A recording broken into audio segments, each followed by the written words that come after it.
Vamos a encomendarnos al Señor orando juntos en nombre del Padre, del Hijo y del Espíritu Santo. Amén.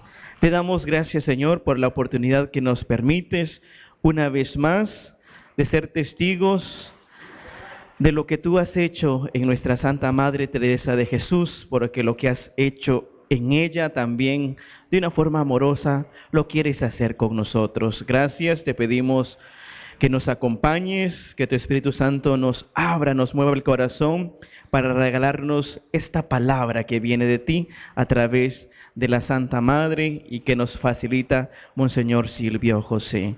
Que la Reina y Hermosura del Carmelo interceda de nosotros y que Santa Teresa desde el cielo, también como hijos del Carmelo, como hijos de este Dios bueno, también haga caer sus bendiciones. Por Jesucristo nuestro Señor. Bien, le damos la bienvenida una vez más a nuestro querido hermano, Fray Silvio José. Gracias por estar nuevamente entre nosotros. Gracias a todos ustedes también por acompañarnos. También les queremos agradecer su presencia como familia teresiana que vamos unidas en un corazón, construyéndonos en cada encuentro, en cada noche teresiana, conociendo a Teresa de Jesús, pero también a ese Jesús de Teresa que es amigo. Buenas noches, queda con ustedes Monseñor Silvio Báez.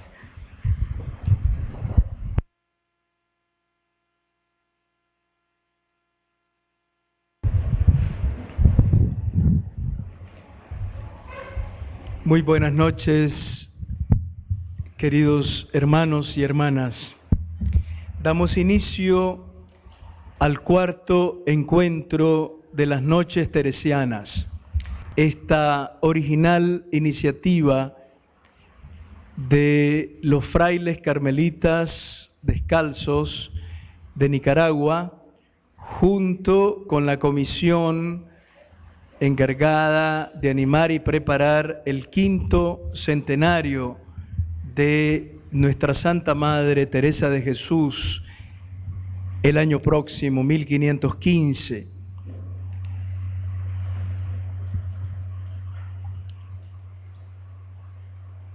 Les recuerdo que estas conferencias están siendo transmitidas en vivo por Radio Católica de Nicaragua y por Radio María de Nicaragua, tanto aquí en el país como por internet más allá de nuestras fronteras. Por lo tanto, hay muchos hermanos y hermanas nuestras que nos están escuchando, acompañando, participando de nuestra misma experiencia fuera de Nicaragua.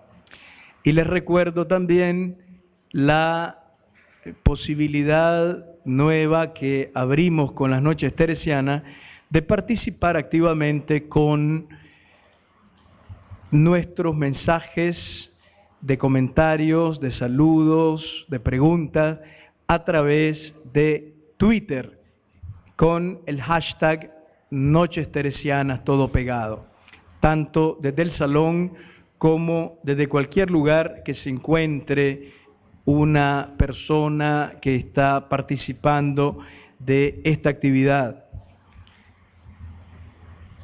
Le agradecemos a María Castro que nos manda saludos a todos y está escuchando Noches Teresianas en Carolina del Norte.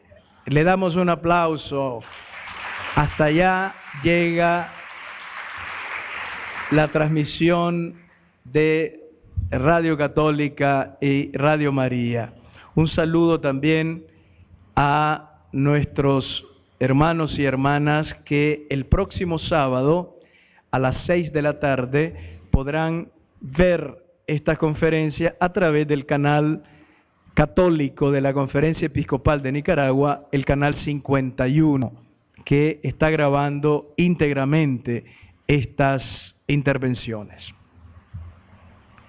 Esta noche he elegido un tema que es como el tema por excelencia de Santa Teresa de Jesús, el tema de la oración.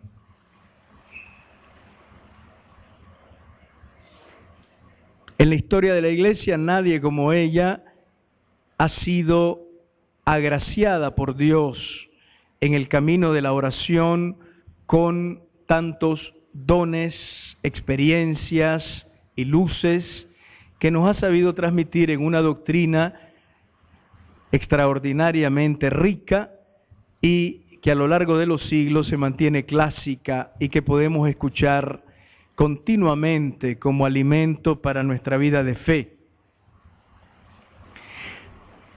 Debo confesar que el tema de la oración en Santa Teresa es muy complejo, es muy amplio. Es la gran maestra de oración.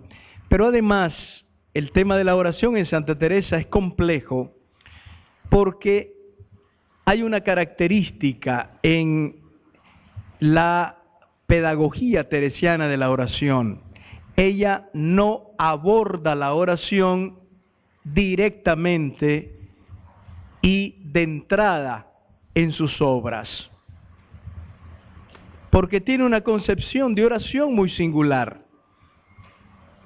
La oración no es simplemente un momento de la vida del creyente, no es tampoco un acto devocional, no es un acto puntual que puedo realizar de modo intermitente a lo largo de la vida.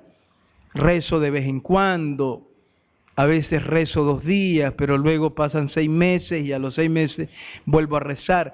Santa Teresa no entiende así la oración. Ella entiende la oración como la acogida del amor de Dios en Jesucristo, que supone una respuesta humilde de nuestra parte, que acoge ese amor, creándose una relación interpersonal en la fe entre Dios, que se me revela en Cristo por la acción del Espíritu, y yo como creyente que acojo ese amor y respondo. La oración es siempre respuesta. Respondo también en la fe y en el amor. Se crea una amistad. Todos conocemos la famosa descripción de la oración que hace Santa Teresa en el Libro de la Vida. No es otra cosa oración, a mi parecer, sino tratar de amistad. Tratar de amistad quiere decir ser amigos. Tratar de amistad, ser amigos. Tratando muchas veces a solas con quien sabemos nos ama. Partimos de la experiencia, de la conciencia que tenemos del amor de Dios, por experiencia personal. Y con Él vivimos en amistad.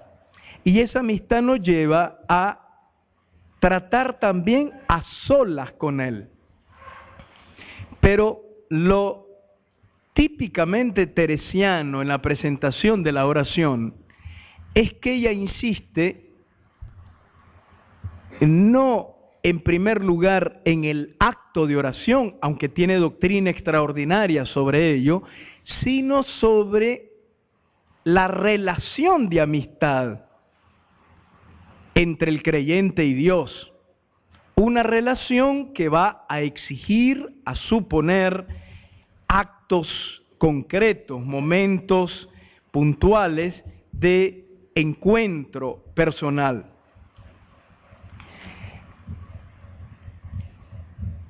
Santa Teresa sabe que en la oración lo importante son las personas que intervienen en esa relación. Dios y el orante. Y le presta atención a las personas que se van a encontrar en una relación de amor y de vida.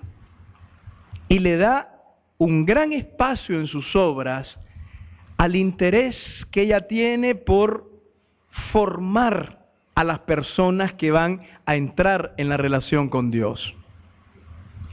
Solamente más tarde, después de dedicar gran tiempo a esto, tiene maravillosas páginas de las que vamos a leer hoy el capítulo 26 de Camino de Perfección, sobre el acto de oración. Pero quiero dejar claro desde el inicio que para Santa Teresa la oración no es solo el acto de oración. Ese momento corto o largo del día que yo dedico para hablar con el Señor, escucharle, dialogar con Él, presentarle mis necesidades, mirarle.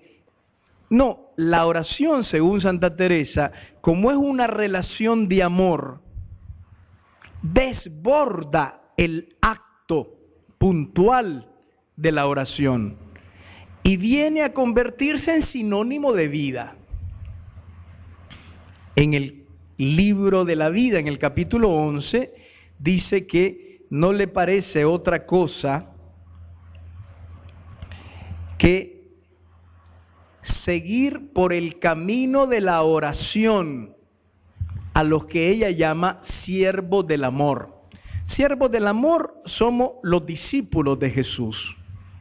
Y para Santa Teresa, ser discípulo es seguirle por el camino de la oración. De ahí que la oración se identifica con la vida entera. Esto no quiere decir que la vida es oración y entonces no hay necesidad de orar en algunos momentos. Santa Teresa no parte de la distinción conceptual entre vida y oración. Parte de un horizonte mucho más amplio, la relación de amor con el Señor. Y una relación de amor a nivel humano, si solamente se da en algunos momentos concretos, no es un amor verdadero. ¿Qué amor es el que se manifiestan dos personas cada 2 años, cada 6 meses, cada mes? Hay una manifestación de relación de amor. Cuando hay un amor verdadero, fiel, estable, el amor se expresa siempre. Ella tiene una frase muy bella en el libro de las Fundaciones, capítulo 5. El verdadero amante siempre se acuerda del amado, en todas partes y siempre se acuerda del amado. Y añade, recia cosa sería, una cosa muy difícil, además ilógica, que solo en los rincones se pudiese traer oración, que solo pudiéramos hacer oración cuando en lugares solitarios nos dedicamos explícitamente al acto de oración. Para ella la oración abarca la vida entera. Y esa relación de amor en la del Señor exige naturalmente los actos puntuales, los momentos dedicados explícitamente a la oración. Ella dedica muchos capítulos del libro de Camino de Perfección para hablar de las condiciones necesarias para tener oración. Las vamos a ver después. ¿Por qué? Porque está interesada en formar a las personas para que no sean practicantes de oración de forma intermitente, sino orantes. Y orantes quiere decir discípulos que viven una relación de fe y amor con el Señor, que la expresan necesariamente en determinados momentos de oración. Voy a dedicar una primera parte que creo que es necesaria antes de leer Camino 26, sobre la oración. La oración es en primer lugar un don de Dios. Si Dios no se nos revelara, si no nos hablara, si no nos buscara con amor, si no nos esperara pacientemente, si Él no tomara la iniciativa, nosotros no podríamos llegar a Él. En las religiones no cristianas, la oración depende del conocimiento que uno tiene de Dios, del rostro y de los sentimientos de la divinidad al que nos dirigimos. Y hay que hacer unos grandes esfuerzos, muchas veces por liberarnos de lo corporal, de lo material, por buscarlo, por hallarlo, esforzándonos por conectar con Él, por comunicarnos con Él.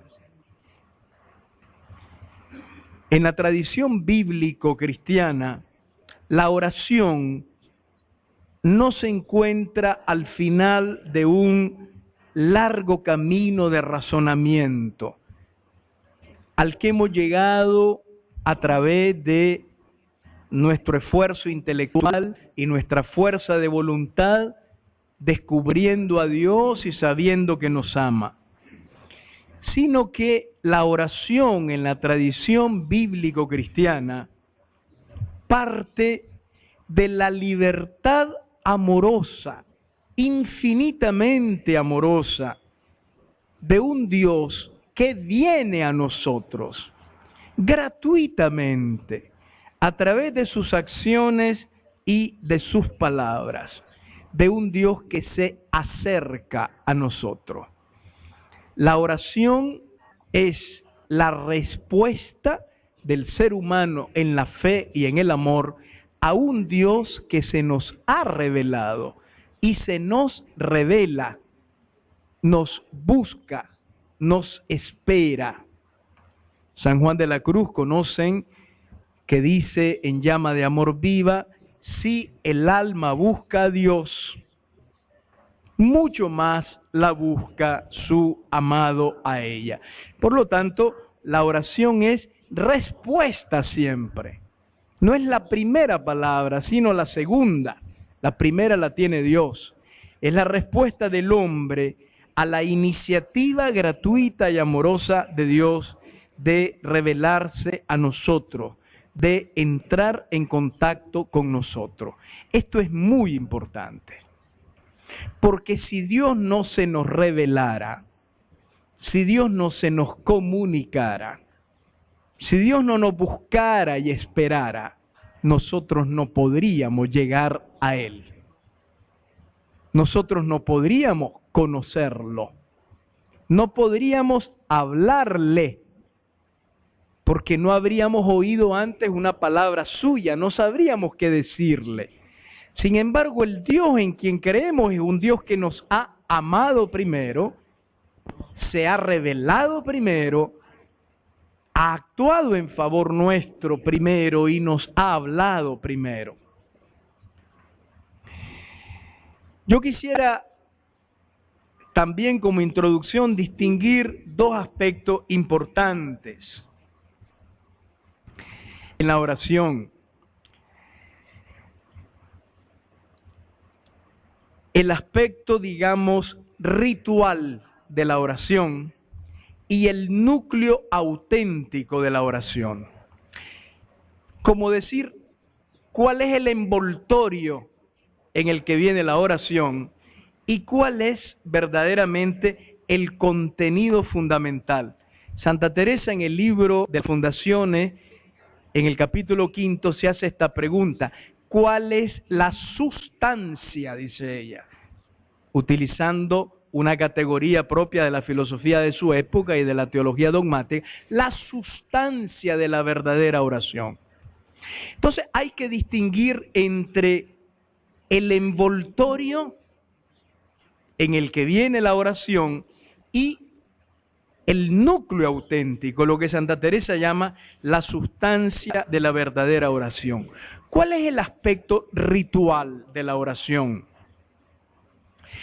Tanto el grito de quien invoca como la exultante celebración de quien alaba, expresan el aspecto ritual de la oración, que el creyente asume con la atrevida presunción de conocer o llegar a la persona divina.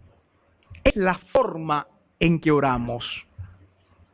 Y que nosotros los creyentes tenemos la osadía de decir que nos permiten encontrar al misterio divino y entrar en contacto con él. Pero este es el aspecto ritual de la oración. ¿Cómo la hacemos? ¿Cuánto tiempo le dedicamos?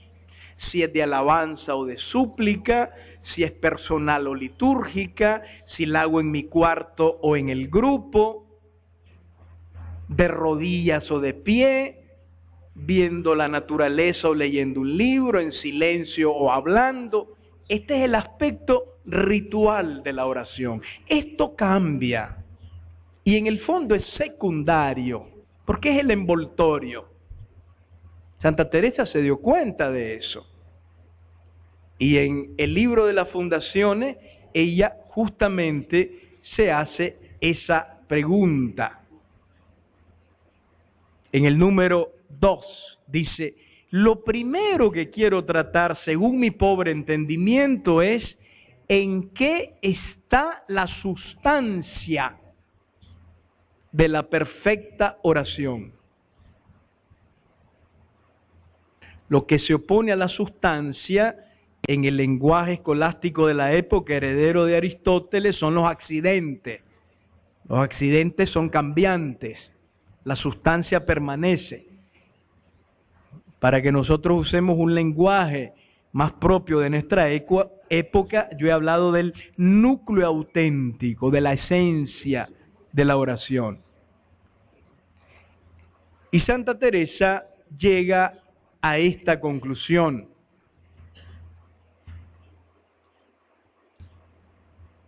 Sobre la sustancia de la verdadera oración, dice: la cosa no está en pensar mucho, sino en amar mucho. Y nos ha dado una clave extraordinaria para entender la oración.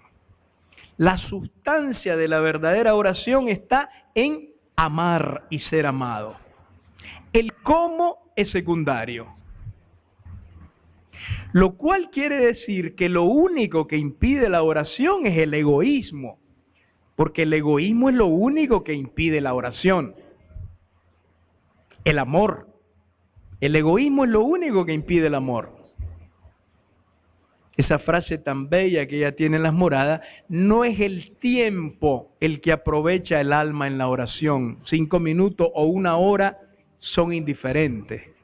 Es la intensidad de experiencia amorosa y sobre todo de acogida del amor divino en mi interior. Esta es la sustancia de la verdadera oración. Y fíjense que he insistido en la acogida del amor divino, porque ella en Vida 8.5 subraya: con quien sabemos nos ama. Y es ese saber que nos ama. Ese amor que es objeto del saber de la fe, que somos amados para Él, que somos importantes para Él, que tenemos nombre y apellido, que conoce lo que necesitamos antes de pedírselo, que tiene nuestros cabellos contados, dice el Evangelio, nos ama. Acoger este amor y hacer experiencia de él, esta es la sustancia de la verdadera oración. Por lo tanto, ¿cuál es el núcleo auténtico de la oración? Si ya vimos el aspecto ritual, ¿qué se puede cambiar? Según las vocaciones, según el estado emotivo, según el tiempo que tenga disponible, según el gusto personal. A mí me gusta orar de rodillas, maravilloso. A mí me gusta orar con la cabeza para abajo, excelente. Santa Teresa tiene un axioma extraordinario: lo que más os despertare a amar, eso haced. porque la sustancia de la verdadera oración está en la acogida del amor divino y en la interrelación del amor divino con el amor del creyente, que en una relación extraordinariamente familiar, íntima, interpersonal, se encuentran. ¿Cuál es entonces el núcleo auténtico de la oración? Está en el disponerse,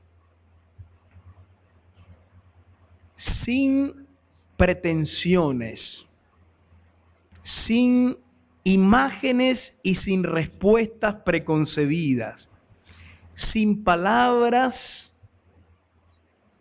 y sin exigencias.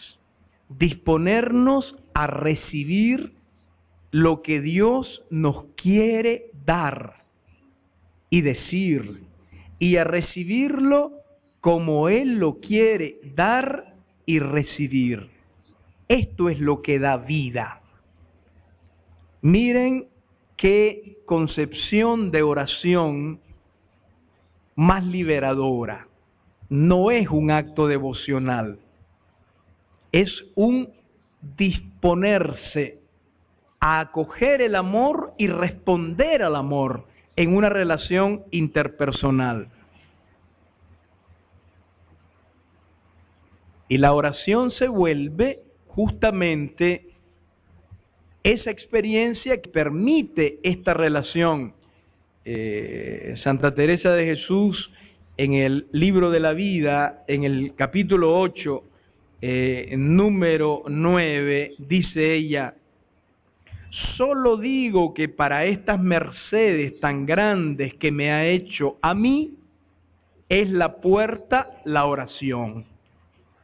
Cerrada esta, no sé cómo las hará, porque aunque quiera entrar a regalarse con un alma y regalarla, saben que el verbo regalar en Santa Teresa quiere decir gozar. Aunque quiera entrar a gozarse con un alma y hacerla gozar, no hay por dónde, que la quiere sola y limpia, y lo más importante, y con ganas de recibirlo. Esta es la sustancia de la verdadera oración: ganas de recibirlo, disposición amorosa. Esto es lo que da vida. La oración es una acogida del infinito amor de Dios manifestado en Cristo.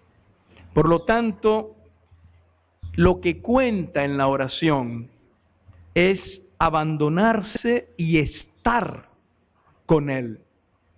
En el capítulo 9 del libro de la vida, Santa Teresa, cuando todavía hacía oración, sin saber qué era, porque ella empezó a hacer oración antes de saber qué era la oración. En el capítulo 9 tiene una confesión muy bella. Dice: tenía este modo de oración. Miren qué descripción más sencilla. Dice en el número 4 más adelante: estábame allí con Él. ¿Hay un modo más sencillo de definir la oración? Estábame allí con Él. Orar es estar con Él. Orar es estar con Él, pero estar realizando una actividad superior a la que realizamos cotidianamente. Y esta actividad es la disponibilidad. Es mucho más difícil ser disponible a recibir en la fe que hacer acciones concretas a lo largo del día. Es una actividad superior la disponibilidad, el abandono, el entrar en el corazón de Cristo sin pretensiones, sin imposiciones. entrar en el corazón de Cristo disponiéndonos sin respuestas preconcebidas y esperándolo todo de Él, dejando que sea Dios el que nos quiera dar y hablar, y en modo que Él quiera hacerlo, en el modo en que Él quiera darnos y hablarnos. Por lo tanto, hay que abandonarse en la fe, en la oración, en la fe pura que es confianza amorosa, y por lo tanto rompiendo amarras y seguridades materiales, afectivas y de otro tipo, como un equipaje inútil, dejándole al Señor la iniciativa libre y sorprendente de llenar nuestro silencio de la espera y nuestro vacío y soledad con su presencia amorosa. Por lo tanto, lo que decíamos al inicio, la oración no es en primer lugar acción humana, sino don de Dios que hay que acoger. El padre Federico Ruiz, un carmelita descalzo extraordinario, de una gran sabiduría, que ahora lamentablemente está enfermo en Madrid, decía él, lo grande no es que debemos orar, porque esto se hace por obligación.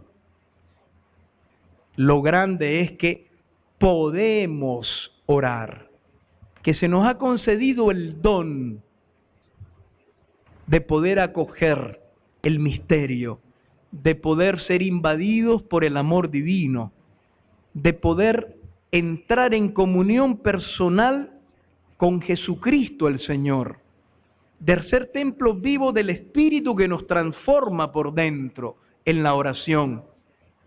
Lo grande es que esto lo podemos hacer.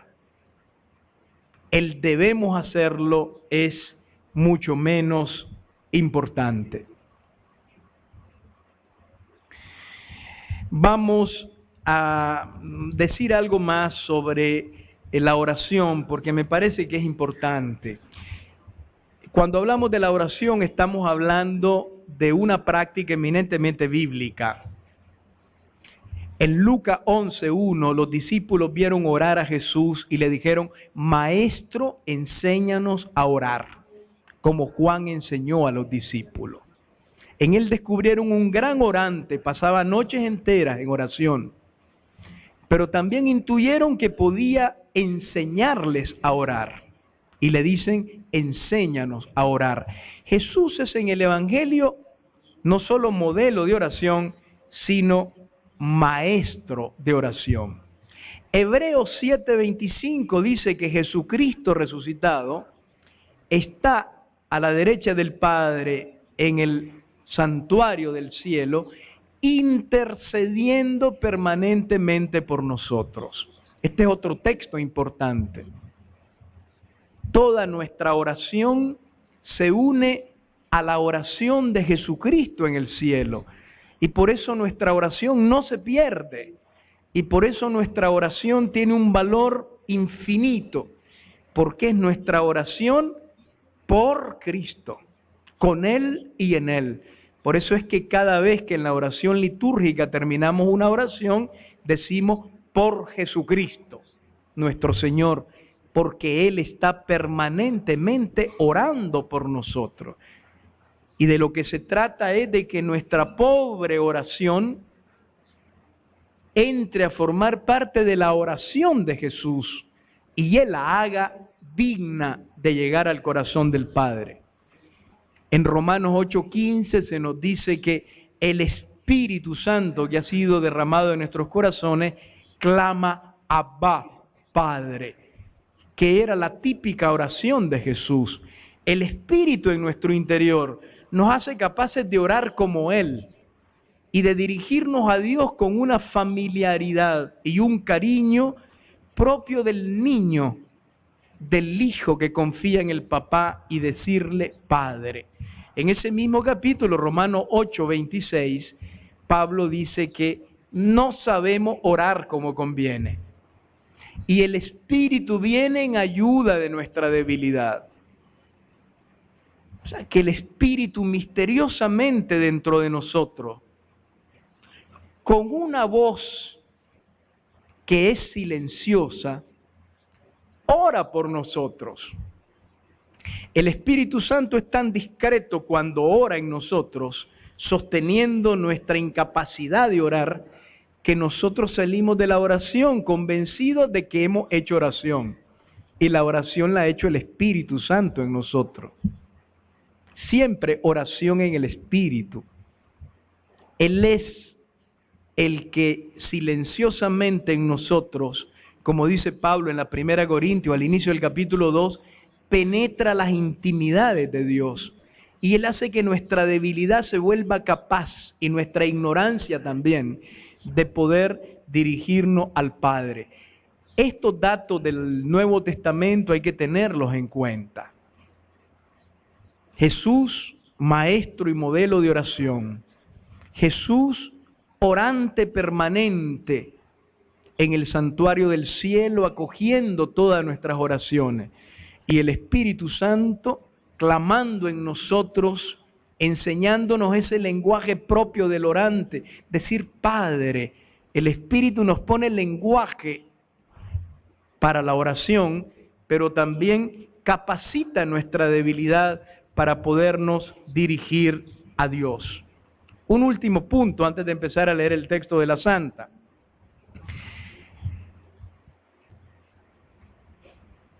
Yo he encontrado que para comprender mejor el concepto y la doctrina de oración en Santa Teresa, hay que echar mano de un esquema, experiencia histórica que narra la Biblia, y es el de la alianza de Dios con su pueblo. Dulce María Mercado, que ya es amiga nuestra, es una querida amiga de Guadalajara, con la que tuve oportunidad de compartir hace 3 años, nos acaba de escribir por Twitter. Abrazo grande, he hecho oración para todos ustedes, nuestros hermanos ahí en el Carmen, y oración por nuestros hermanos en Bonanza, desde Guadalajara, México. Felicidades por el compartir. Gracias, Dulce María.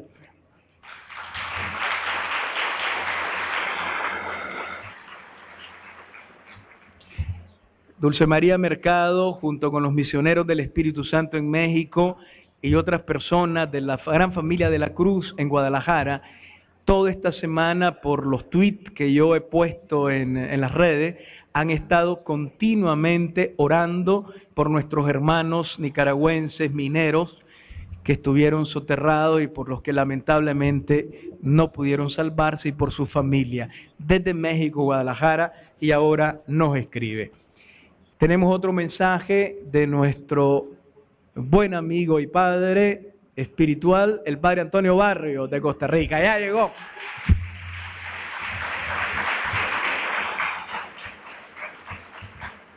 Aquí nos manda un texto que lo vamos a leer más adelante, de Vida 13:22, en donde en realidad resume el padre Antonio Barrios lo que veníamos diciendo de la sustancia de la verdadera oración, en frases de Santa Teresa.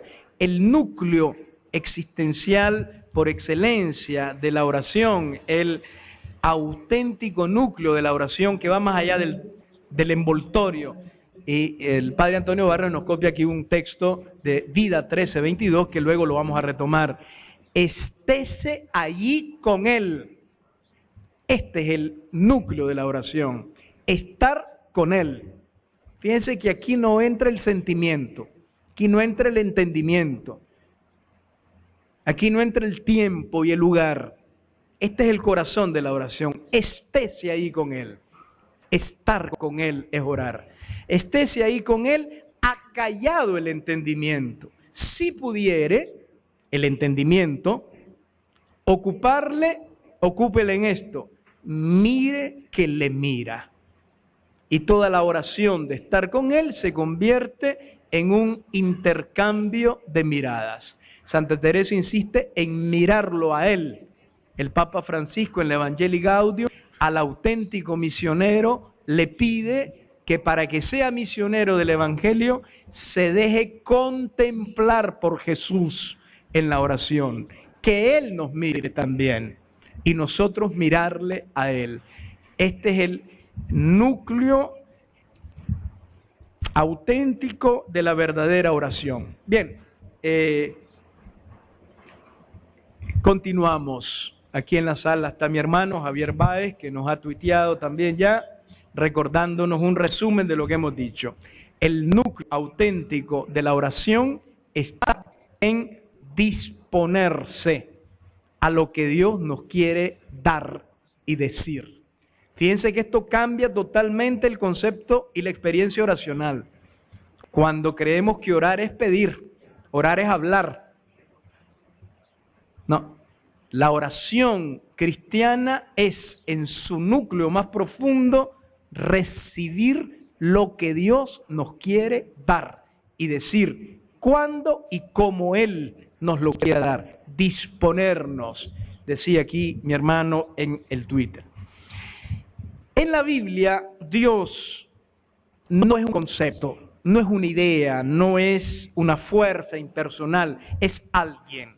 Y este alguien ha elegido un pueblo. En Deuteronomio 4:7, nosotros leemos en el Pentateuco un texto bellísimo, donde el Señor,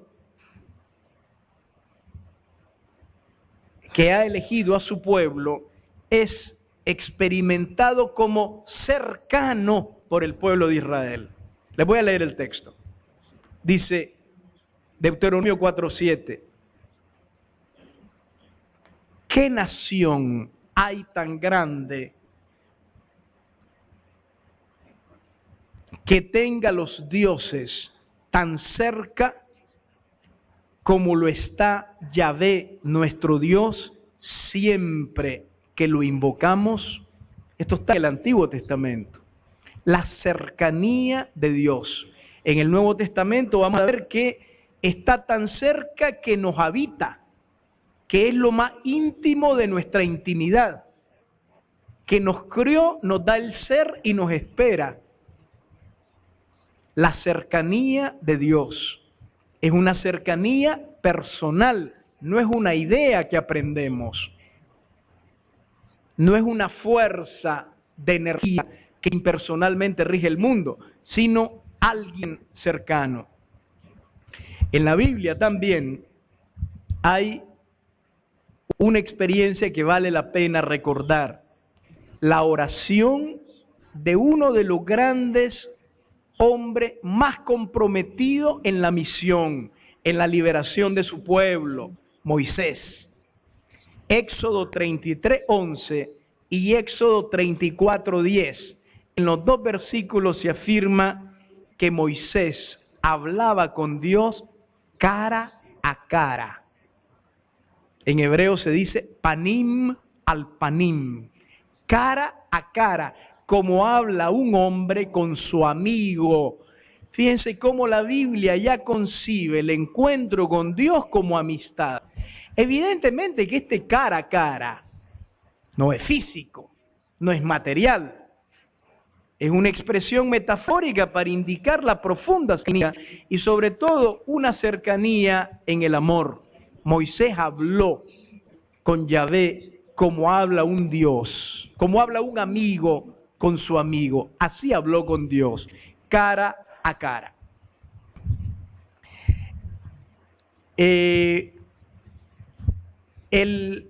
La experiencia de la alianza, quiero rápidamente hacer mención a esto por una razón muy sencilla. La oración en Santa Teresa está concebida como una relación.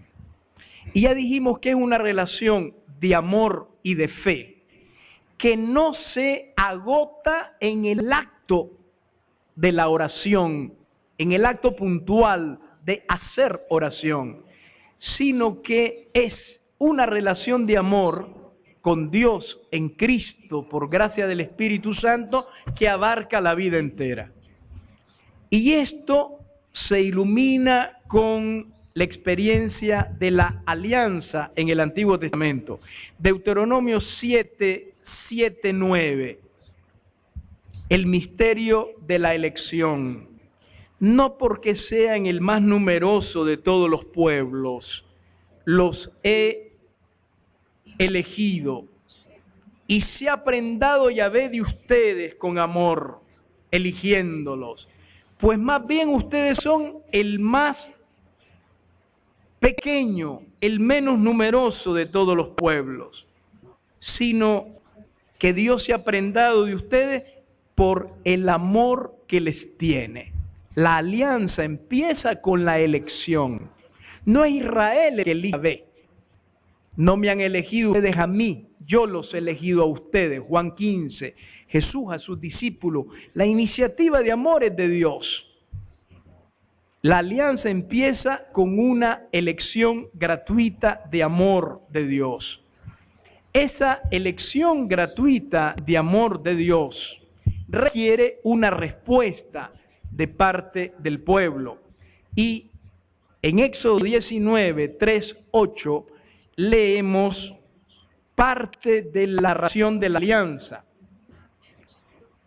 Dice en Éxodo 19, 3, 8, el texto bíblico, cuando Moisés sube al monte para recibir de Dios las palabras que luego llevará al pueblo, dice el Señor a Moisés: ahora pues,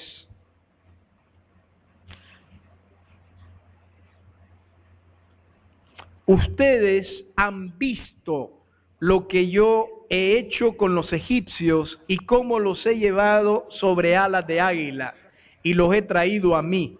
Ahora pues, si de veras me obedecen y guardan mi alianza, serán mi propiedad personal entre todos los pueblos, porque mía es toda la tierra. Serán para mí un reino de sacerdotes y una nación santa. El pueblo se comprometió a seguir estas palabras. Este es el corazón de la alianza. Dios eligió a un pueblo por amor y este pueblo se compromete a ser el pueblo de Yahvé a través de la obediencia a su palabra mostrada en su voluntad. El esquema de la alianza está en toda la Biblia. La mediación de la relación entre Yahvé y el pueblo es la palabra que el Señor dijo.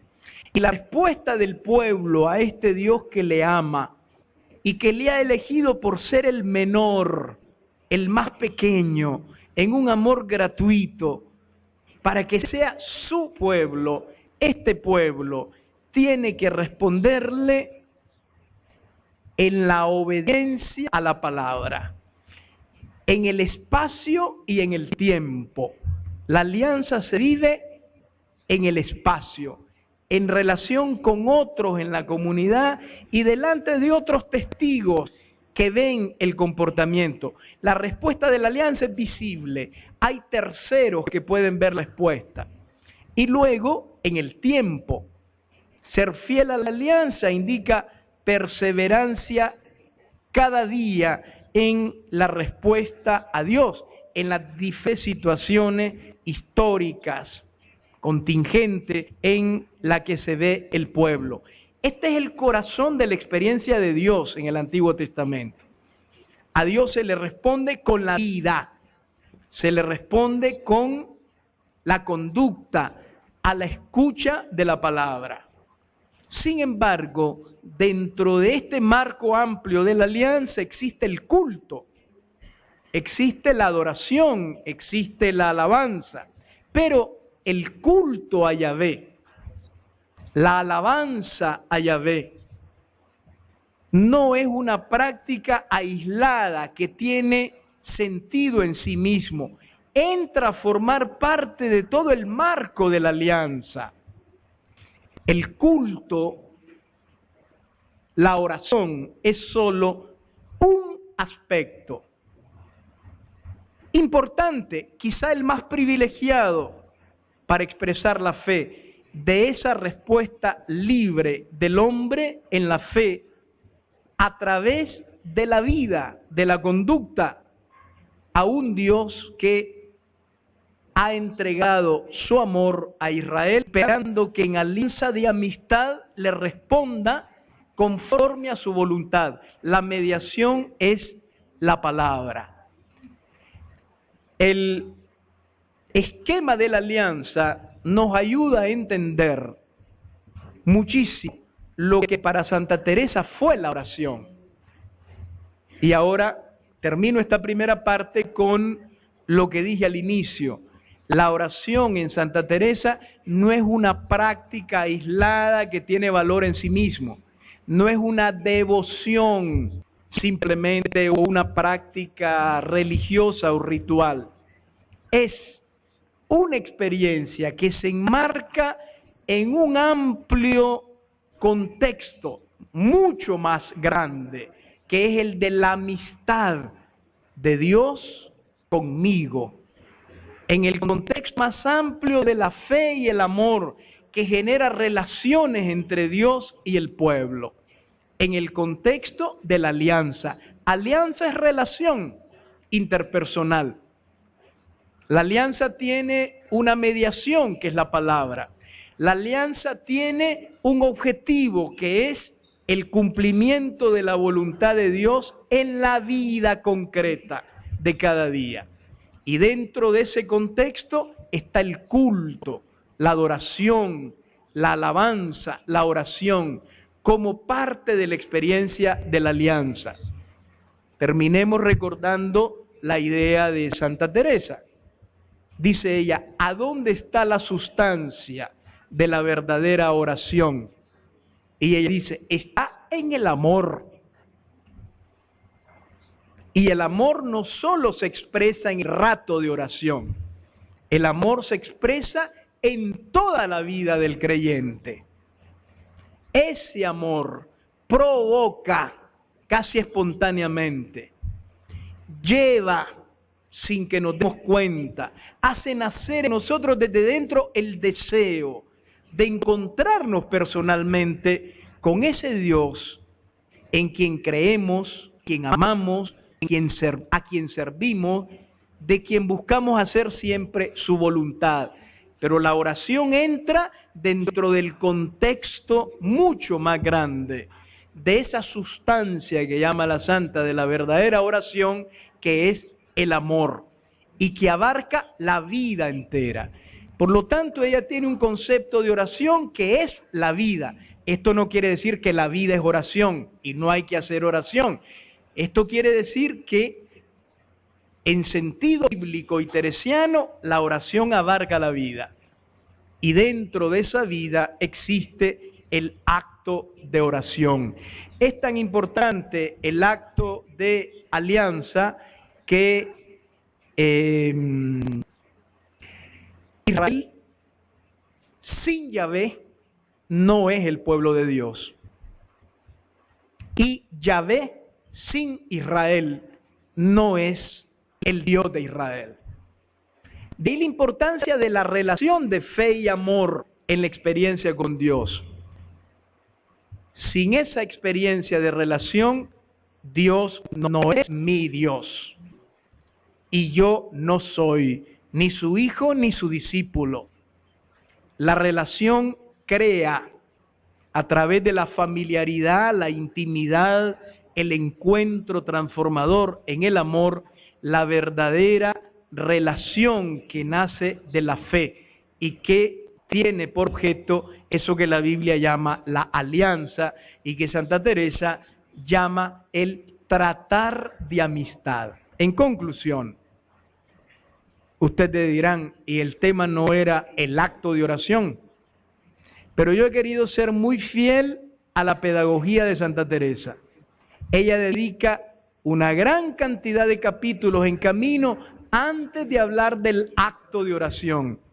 Y yo he querido hacer eso también con ustedes hoy. He dejado por fuera las cosas necesarias para ser orante, quizá en otro momento lo veamos, la determinación, etcétera, santa, pero que quede esta idea: el obstáculo más grande para ser orantes, el impedimento más grande, más peligroso, más venenoso y dañino para que seamos personas de oración, ¿saben cuál es?